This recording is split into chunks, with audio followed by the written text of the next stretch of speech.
Famille, justice, enfance.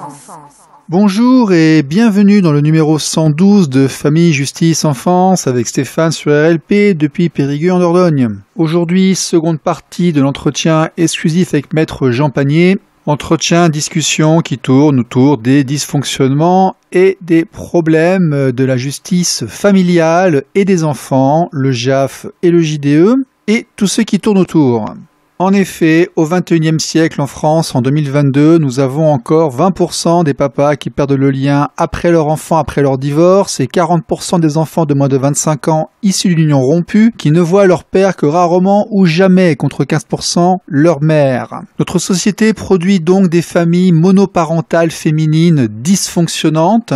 Et naturellement, les personnes qui n'ont pas grandi dans une famille structurée en présence de leur père ou dans un environnement traditionnel alimentent également les services sociaux et la magistrature, car il n'y a pas d'enquête pour savoir si un juge aux affaires familiales, qui est une fonction qui n'est pas choisie, ou un juge des enfants, a des enfants, a été élevé dans une famille traditionnelle, normale, fonctionnelle. De même pour les experts et les enquêteurs des services sociaux qui alimentent le flux continu d'enfants à envoyer au juge des enfants, aux AEMO et au placement. Cette situation entraîne un grand nombre de suicides de manière annuelle. Donc 1300 pères ont été identifiés comme se suicidant chaque année parce que leur demande légitime de relation suivie et pérenne avec leurs enfants leur a été refusée. Mais ce sont ceux qui ont motivé leur acte, et si on étend ceci aux parents de manière générale qui sont confrontés à la justice des enfants et aux interventions sur les enfants, nous avons un chiffre qui est vraiment très largement sous-estimé. Autre point noir, une enquête récente nous montre qu'en France actuellement, seuls 12% des enfants issus de couples séparés vivent en résidence alternée, c'est-à-dire que le système continue d'oblitérer l'un des deux parents en cas de séparation, surtout quand les parents ne s'entendent pas en fait. Il est toujours extrêmement difficile d'avoir des statistiques et on se demande encore pourquoi chaque tribunal applique la loi de manière un petit peu différente par rapport à son voisin et surtout par rapport à la volonté du législateur qui était définie à Paris. Néanmoins, s'il y a un consensus, c'est d'accompagner les victimes, d'entériner l'existant et de produire des familles monoparentales féminines avec des enfants qui sont exclus de leurs parents malgré les accords internationaux tels que la CIDE, les droits de l'homme et les autres. Il faut également noter que ce problème touche également les nouveaux types de couples de la modernité, car comme nous l'avons vu ici même avec quelques invités, la problématique de ces nouveaux mariages avec enfants est encore plus importante que chez les groupes traditionnels, car ils ont des problèmes de reconnaissance de droits et en cas de séparation, l'exclusion parentale est encore plus sévère que dans les couples traditionnels. Nous avons donc effectivement un énorme problème de respect des droits parentaux, qu'ils soient naturels ou reconnus par l'adoption. C'est massif, c'est national. C'est donc de ceci que nous allons encore parler aujourd'hui avec Maître Panier. Ne bougez pas, c'est juste après ça. RLP. Radio libre en Périgord. Famille, justice, enfance. Alors Maître Rama sur cette antenne nous disait qu'effectivement il fallait, alors j'ai employé ces mots, il faut leur rentrer dedans, il faut secouer le cocotier et autres. Nous avons le problème des petites juridictions où il y a 50, 60 avocats inscrits au barreau, il y a un juge des enfants, parfois deux. Les juges des affaires familiales sont des magistrats nommés en septembre suivant les demandes. Ils n'ont jamais demandé à être là. Ils sont juristes, on les met là parce qu'il en manque et autres. Et puis là, ça ronronne. Ça ronronne avec des gens qui travaillent ensemble durant 20 ans, 25 ans, qui passent leur week-end ensemble et autres, et qui ne se remettront jamais en question les uns les autres. Et là, on arrive là-dedans. Quelles sont nos chances? Alors le drame, c'est que les juges sont malheureusement obligés d'accepter. Quand il y a une demande en justice, ils sont obligés de la traiter. C'est pas comme au pénal où un juge a le droit de rendre une ordonnance de refus d'informer, ce qu'ils ne font d'ailleurs jamais, mais ils ont le droit. Bon, si déjà le juge disait aux gens allez jouer ailleurs, essayez quand même de vous calmer, sinon je peux prendre des mesures. Mais ils sont incapables de parler comme ça, donc ils vont perdre un temps fou pour écouter les âneries de celui qui a lancé l'offensive. Alors après, je veux pas critiquer mes confrères, mais il y en a qui qui trouvent ça intéressant parce que ça fait marcher le tiroir-caisse. Hein, c'est pas, faut savoir ça aussi. Au lieu d'apaiser un peu, il continue. Il dit ça fait tourner la machine. Hein, l'avocat est un prestataire qui vend. Non, mais il y a de tout. Nous, on le voit dans le département. Les NRE, ils les prennent pas. Et puis, accompagnement de victimes au JAF, ils les prennent. Et la défense, par contre, des personnes soutenues par l'associatif, donc par l'idéologie, peut, chez certains, représenter 30 à 40% de leur chiffre d'affaires. Voilà. Donc, c'est, encore une fois, un constat d'échec parce qu'on ne prend pas le problème là où il faudrait l'attraper, c'est-à-dire faire secouer les colonnes du temple. Ce que j'appelle les colonnes du temple, c'est la justice. La justice ronronne tranquillement parce qu'elle sait que, en l'état actuel, elle ne risque rien. Il n'y a pas de responsabilité. On parle même plus de forfaiture maintenant. Je crois que le mot a disparu dans le catalogue du pénal pour des crimes contre les juges. Vous voyez, on en est là. On peut même plus les attaquer de front. Oui, alors comment fait-on lorsque quelqu'un se comporte mal ou rend un jugement qui n'est pas reposé sur du droit ou qui n'est pas applicable ou qui vous accuse sans fondement durant une audience ou qui a des comportements déplacés? Quels sont les recours pour le justiciable? La suspicion légitime. C'est-à-dire? Vous déclenchez une procédure de suspicion, qui est un boulot assez fatigant, même pas sûr d'y arriver. Le juge est suspecté, normalement il doit se déporter, et puis alors ça va. Après c'est soumis à l'avis de la hiérarchie judiciaire qui va regarder, va dire non, il n'y a pas de raison, c'est un bon juge, il a bien fait son boulot. Ils se couvrent entre eux, bien sûr. C'est-à-dire on envoie un recommandé au directeur du tribunal? Non, on déclenche c'est comme une plainte. Hein, vous faites contre un magistrat, vous dites suspicion, le mot est clair, suspicion légitime. D'accord, et vous envoyez ça à qui? C'est l'avocat qui va lancer la procédure, mais donc il faut payer un avocat pour le faire, et dans le département, il ne le fera jamais. Oui, mais il va vous déconseiller de le faire parce qu'il va vous dire ça sert à rien. Oui, et puis il veut pas non plus se mettre à dos la personne, le seul juge qui le reçoit durant les 20 ans de carrière qu'il lui reste à faire. Le courage n'est pas la vertu la plus répandue. Donc si on veut le faire sans avocat, on envoie le recommander où? Non, mais c'est l'avocat qui fait le boulot. Il connaît le chemin pour faire placer une demande de suspicion légitime. Si vous regardez dans le code de procédure civile, je sais même plus d'ailleurs dans quel code ou procédure pénale. Non, ça doit être civil. C'est une suspicion contre un magistrat qui vous paraît à côté, qui fait pas bien son boulot, qui a un comportement tout à fait étonnant. Et ça a dû marcher un certain nombre de fois quand un juge a été débarqué. Mais il fallait vraiment qu'il en ait fait beaucoup pour arriver à le faire tomber. En général, ils se couvrent entre eux. Qu'est-ce que vous pensez de cette obligation à utiliser un avocat dans les cas de divorce, par exemple, ou dès que l'on s'approche de choses un peu tendues, un peu compliqué à faire dans la justice? Pourquoi est-ce que, sachant qu'à l'aide juridictionnelle, ils ne travaillent quasiment pas parce qu'ils ont 480 €, ce qui est très très bas. Évidemment. Donc il faut comprendre quand même, si vous voulez. Et puis écoutez, un magistrat qui a déjà des années de bouteille, déjà faut pas donner ça à des gens qui débutent parce que c'est trop sérieux. Un gars qui est un papa raisonnable, il va gérer ça tout seul. Il va bien voir le malice, il n'y a qu'à être un peu aiguisé, un peu affûté pour comprendre qui a lancé l'offensive et comment on peut l'arrêter. Faire peur à celui qui en disant non mais attendez, vous êtes venu pour me raconter cette chanson-là, qu'est-ce que vous croyez que vous êtes la première à me raconter ça? Alors à ce moment-là, la personne sent que il faudrait peut-être mieux essayer de se calmer un peu et d'arriver à retrouver une relation normale avec les enfants. Un juge qui a du caractère et de la personnalité, il peut le faire tout seul. Il préfère se cacher derrière les experts. Ou alors c'est pas la peine d'être juge, quoi. C'est pareil. Si un juge a vraiment bien compris son métier, il est capable de faire ça pour ne pas se laisser noyer par des échanges d'écriture, des témoignages qui s'annulent les uns les autres, mais c'est n'importe quoi. Et puis ça change pas, chaque année c'est pareil, on empile des dossiers d'arguments qui sont frelatés, qui sont bidons, pour simplement parce qu'on n'a pas le courage de dire arrêtez, ça nous mène à quoi? Non, il faut de la fermeté. Alors et puis vous savez, les parties le sentent bien quand le juge est en colère, qui dit madame, ou monsieur, ça suffit, là, vous prenez un chemin là qui est pas bon pour votre enfant, il faut arrêter ça. Elle s'y attend pas, parce que l'avocat l'a encouragé en disant oui, allez-y, je vais vous suivre. Oh là là, quelle déception de voir que c'est tellement toujours la même chose, ça bouge pas. Alors les jeunes juges, quand ils arrivent, ils prennent un peu le vent, ils regardent comment font les anciens, puis la plupart ils font pareil, quoi. C'est pas. Donc il faut vraiment secouer le cocotier, et pour ça c'est un boulot de communication à un haut niveau, au niveau national. RLP. Radio libre en Périgord. Famille, justice, enfance.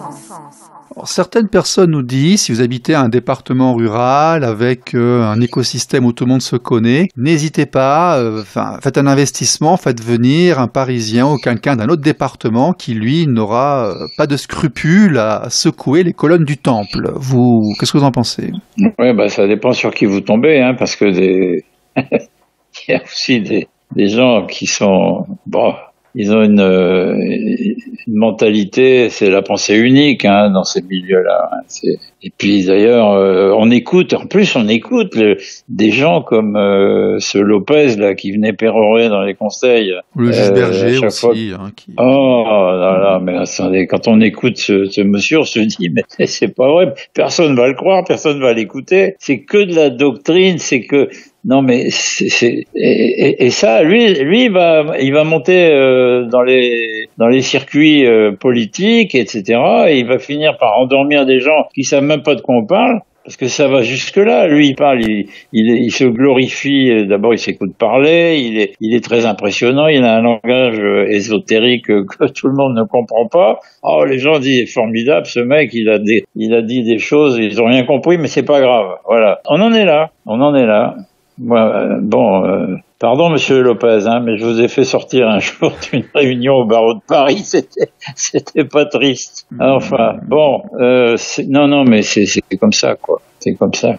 Vous critiquez aussi également beaucoup la justice de couloir et vous dites que contrairement à ce que l'on croit, les gens se parlent entre eux en dehors des audiences, alors que normalement le juge est dessaisi. Sans arrêt. Le juge est dessaisi en dehors de l'audience, il n'a pas à s'exprimer. Le droit est une notion écrite, elle n'est pas orale. Donc un juge ou un greffe n'a pas à donner des instructions ici ou là en dehors de ces temps d'audience, non? C'est la théorie, ça. C'est la théorie. Bien sûr que tout le monde se parle. D'accord. Comme on voit au cinéma, c'est à peu près ça. Alors ça, Marc Juston, on n'a pas réussi à m'expliquer pourquoi, en fait, un juge n'est pas un fonctionnaire de la République qui est payé pour appliquer les décisions du peuple de l'Assemblée nationale, et pourquoi on se retrouve face à des gens qui sont indépendants, parfois idéologues, qui n'exercent plus du droit, mais qui prennent une décision personnelle en créant leur propre loi, et contre lesquelles il n'y a absolument aucun recours. Il n'a pas réussi à m'expliquer ça. Pourquoi? Non, mais Juston n'est pas dupe. Moi, je le connais un peu parce que j'ai toujours lu ses articles, notamment à la Gazette du Palais. Juston, un jour, il me dit, quand j'ai envoyé au lance-flamme quelques bonnes vérités, il m'a dit, continuez, vous pouvez, parce que moi, je suis tenu au devoir de réserve. Continuez, ça leur fait du bien. Bon, donc, vous voyez, il est pas dupe, hein. Non, on sent qu'il a effectivement un regard assez désillusionné. Non, puis c'est un mec qui est affûté, aiguisé, il comprend tout depuis le début, il a bien géré sa carrière de magistrat, c'est un vrai professionnel, mais c'est des gens comme ça qui manquent. Vous savez qu'il est extrêmement réputé, quand je parle de lui autour de moi, y compris dans les services sociaux, il est connu, il est suivi, il est écouté, hein. C'est quelqu'un qui a une aura et un respect naturel, Bien sûr, mais moi je reçois aussi des confidences de certains services sociaux qui en ont marre de travailler, comme ce que je vous ai dénoncé tout à l'heure, par rapport à la direction de l'association qui récupère les dossiers des juges, parce que vous avez à la base des gens qui font le boulot de terrain, qui sont pas d'accord avec. Alors, je vais en profiter parce que j'en tape souvent dessus, mais je dois quand même dire que plus on s'approche du terrain et plus on tombe sur des gens performants et bien intentionnés. Je veux dire, le policier dans le commissariat, le problème c'est pas lui. L'éducateur qui fait l'AEMO ou la personne qui vous reçoit au point rencontre, le problème c'est pas eux. Eux en fait, ils vont gérer les inconsistances et les choses qu'on leur envoie. D'ailleurs, très souvent avec très peu de moyens, avec du pain sec et de l'eau. Le problème se situe beaucoup plus haut chez les administratifs et malheureusement dans les tribunaux, disons-le. Il y a le problème de prise de décision dans les tribunaux qui ne correspondent pas, ne serait-ce qu'aux volontés législatives. Alors, prenons un exemple concret. Je vous ai envoyé un article qui concerne l'assistance éducative. Oui, tout à fait. En milieu ouvert. Oui. Bon, j'ai reçu sur cet article, au village de la justice, je crois, 65 000 réactions. Nom de Dieu. Je croyais qu'il y avait un zéro de trop. Mais 65 000, mais c'est monstrueux, ça veut dire qu'il y a un vrai problème. Sur un petit écosystème avec quand même un milieu assez réservé, si vous voulez. Il faut quand même être plus ou moins spécialisé pour consulter ce forum-là. Alors, oui, en plus, En plus, ça veut dire que c'est un phénomène massif qui est là, comme confirme, une alerte. Oui, il y a la souffrance humaine à résodre là-dedans. Oui. Le jour où je prendrai mon bâton de pèlerin pour essayer de sensibiliser le ministre, je lui dirai, mon cher, 65 000, tu pourrais faire un effort. Hein. Vous avez des entrées, vous, auprès de M. Dupond-Moretti? Vous pourriez porter des messages pour nous? C'est un confrère, hein, je l'ai bien connu, bien sûr. Bien sûr, non, mais c'est un truc à préparer parce que il n'aime pas l'amateurisme. Hein. En plus, il s'est lancé dans un truc politique. Au début, c'était pas prévu, mais il essaye de le faire bien. Moi, je l'apprécie beaucoup parce que c'est un mec qui a du courage, parce qu'on l'a vu à l'œuvre dans un certain nombre d'affaires. Bon, tout le monde n'aime pas son style, mais il a pris sur le dos. Il a pas pris la partie la plus facile. Hein. Mais il a du courage, alors il fait. En plus, il a ses idées. Hein. C'est un gars. Il est comme ça, quoi. Il croit à ses idées. Il a raison. Hein. D'accord. Bon. D'ailleurs, il est quand même assez impressionnant parce que ça veut dire il a convaincu Macron, il a convaincu Brigitte. Non, c'est pas tout le monde hein, et c'est le seul. Tiens, citez-moi le nom de 5 ministres. Lui, tout le monde le connaît. Mais les autres, c'est pas évident, hein. Ouais, il y en a qu'on connaît, pas forcément pour de bonnes raisons d'ailleurs, mais bon. Ouais. Oui, non, mais je veux dire, vous voyez, c'est un parcours et c'est un gars comme ça qui, si on arrive à alimenter. Vous savez que dans ses déclarations, il ne s'est jamais, absolument jamais, intéressé au monde de la famille et des droits parentaux. Hein. On n'a jamais entendu ça. Et il y a eu des demandes associatives qui ont été portées pour filmer les audiences. Lui, il est allé directement, si vous voulez, à la retransmission télévisée des grandes affaires qui passaient, qui intéressaient l'opinion. Donc il s'est toujours placé comme s'il n'était intéressé que par la lumière, les grandes affaires, les médias, les choses vraiment extrêmement brillantes. Moi, je sais que si on fait bien le boulot et qu'on lui amène quelque chose de costaud, présenté par des gens qu'il connaît, comme moi, il regardera. Mais ça, il faut pas se contenter d'envoyer quelques fléchettes. C'est un contentieux qui, au départ, ne le passionne pas. C'est un pénaliste, hein. Bon, c'est un pénaliste, il a eu une carrière fabuleuse. Les conflits familiaux mal gérés peuvent alimenter le pénal, hein. Écoutez, en tout cas, moi je suis persuadé que si on fait un truc bien construit, il fera un effort et il découvrira peut-être une matière qui au départ ne l'intéresse pas. Bon, écoutez, on se parlera hors antenne. Moi, j'en suis persuadé parce que je sais que c'est un gars de bonne volonté. D'accord. Et quand je dis que je le connais, ça fait longtemps que je le connais. Hein. Je l'ai connu, il n'avait même pas 1 an et demi de barreau à Lille et moi j'étais déjà un peu plus rodé. Donc il a découvert ma façon de travailler et on est resté en bon terme, quoi. On n'est pas des amis proches, hein, mais moi je l'apprécie et je pense que c'est réciproque, quoi, parce que vous voyez, c'est. Mais par contre, il faut quelque chose de costaud, quoi. Si déjà au départ ça le passionne pas, et encore une fois c'est un pénaliste, faut lui donner la matière. Et puis après, on a des copains qui sont encore plus proches de lui. Vous voyez, il y a moyen d'organiser quelque chose. Mais vous êtes la bienvenue. Je veux bien construire tous les dossiers du monde que vous voulez avec vous. Hein. J'ai des ressources pour ça. On est nombreux. Mais c'est un boulot de longue haleine, hein, parce que d'abord il sera peut-être pas toujours ministre, il en aura peut-être marre un jour. Hein. Okay. Oui, c'est pas. Mais en tout cas, à mon avis, j'en parle parce que le hasard fait que je le connais, alors que je connaissais pas les autres ministres. Lui, je sais que c'est un gars de bonne volonté. Voilà. D'accord. Alors après, que ça soit pas sa tasse de thé, ma foi, personne ne peut dire qu'il s'intéresse à tous les sujets forcément. Hein. C'est vrai, c'est pas son truc. Bon. D'accord. Ok. RLP. Radio libre en Périgord. Famille, justice, enfance. Maître Jean Panier, est-ce que vous avez une actualité, des articles en préparation, des choses sur lesquelles vous voudriez communiquer? C'est-à-dire, vous avez bien vu, je fais des piqûres de rappel sur le village de la justice. Oui. De temps en temps, je regarde un peu ce que les autres écrivent. En général, c'est toujours un peu pour dénoncer des choses qui sont pas normales. Hein, je suis pas le seul à écrire.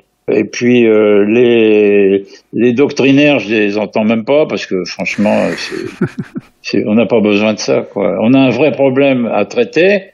On parle de gens qui se sont suicidés à un nombre effrayant et c'est tout, quoi. C'est la seule réalité qui compte. Et de personnes qui ont été endommagées et parfois des enfants endommagés à vie. Voilà. Alors l'aliénation, c'est vrai qu'il y a des abus.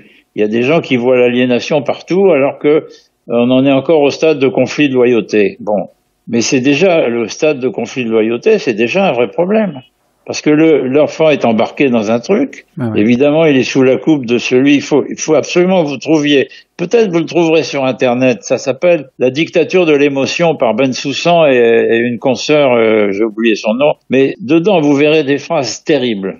La dictature de l'émotion. Ouais, on trouve après, sur Internet. On trouve des juges qui disent c'est l'enfant de 10 ans ou 11 ans qui décide si jamais il veut voir ou non ses parents. Et l'enfant étant influençable, effectivement, on le met en danger parce qu'il se fait influencer par le parent qui veut exclure l'autre pour régler ses comptes. Hein. Et là, tous les coups sont remonte permis. Jusqu'à son permis, ça devient sale et ça endommage l'enfant. Et le problème, c'est de voir des professionnels non fermés qui acceptent de mettre la pression, cette pression-là, sur l'enfant, en fait. Leur intervention endommage l'enfant.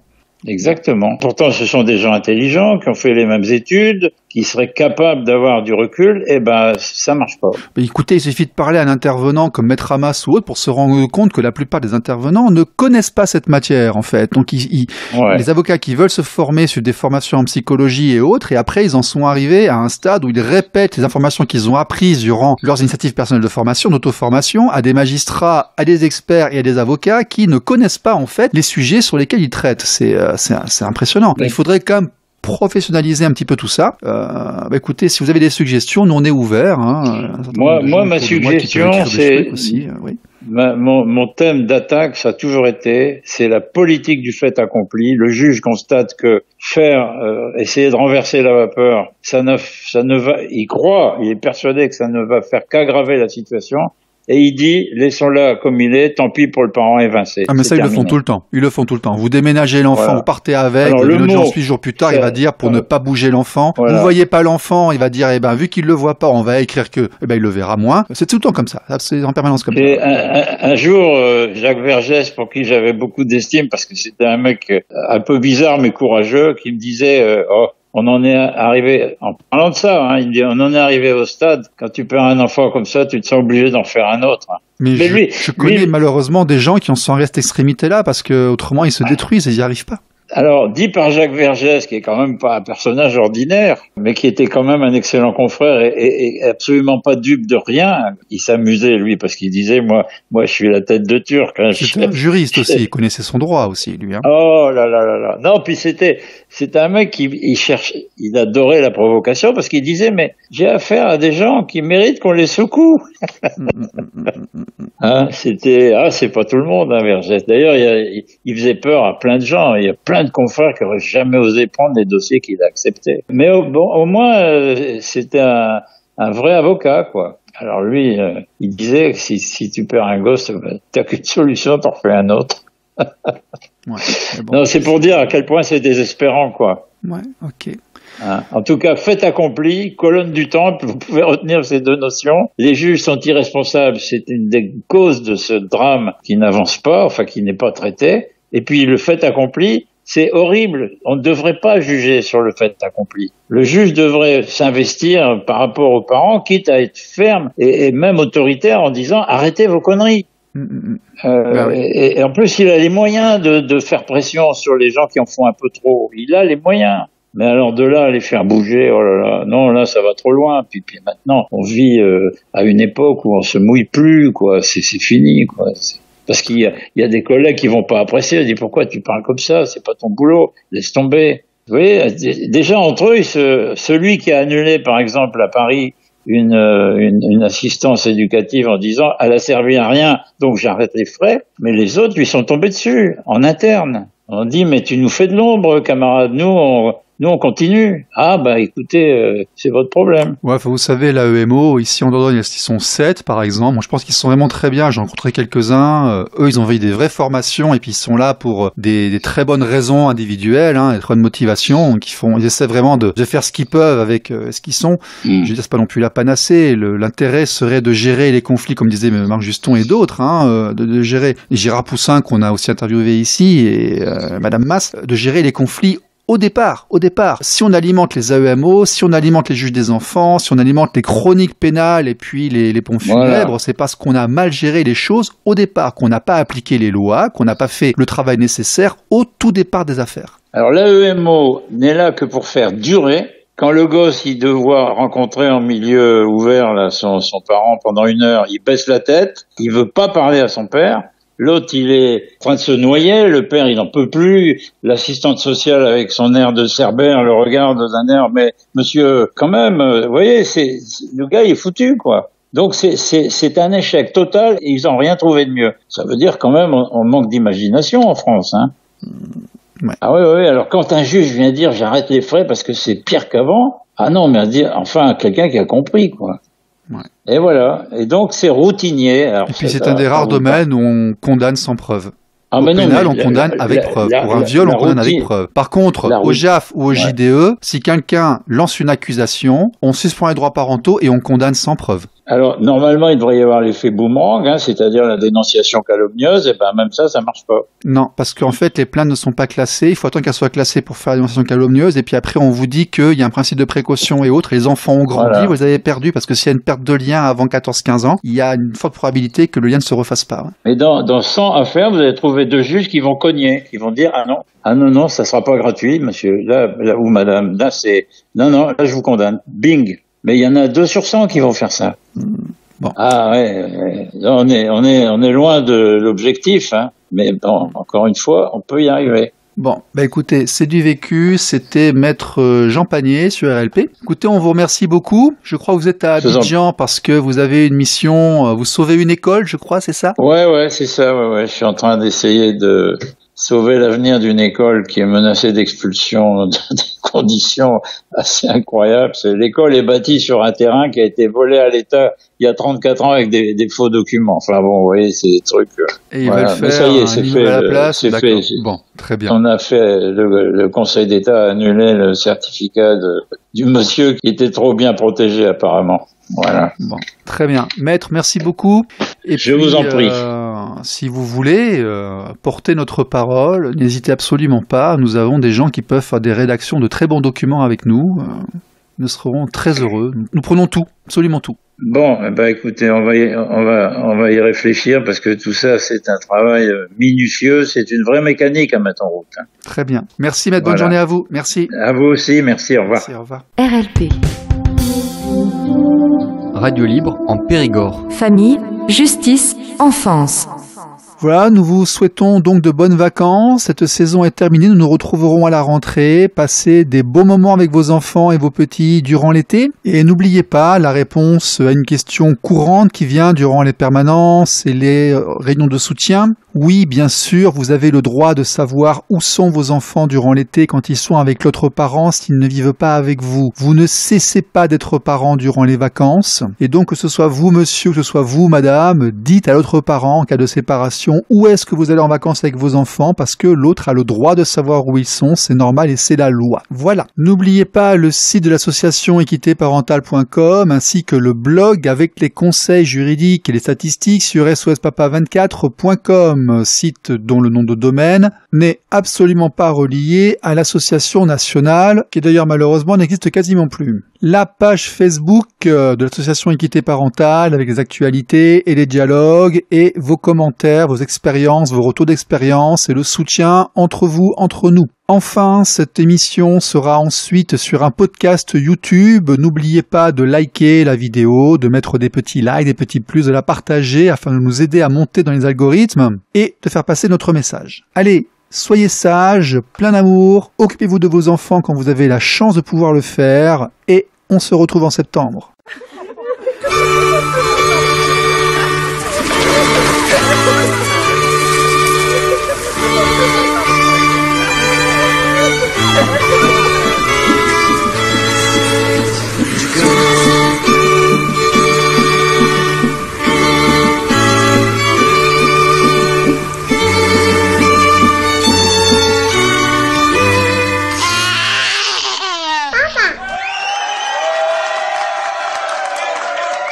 Famille, justice, enfance.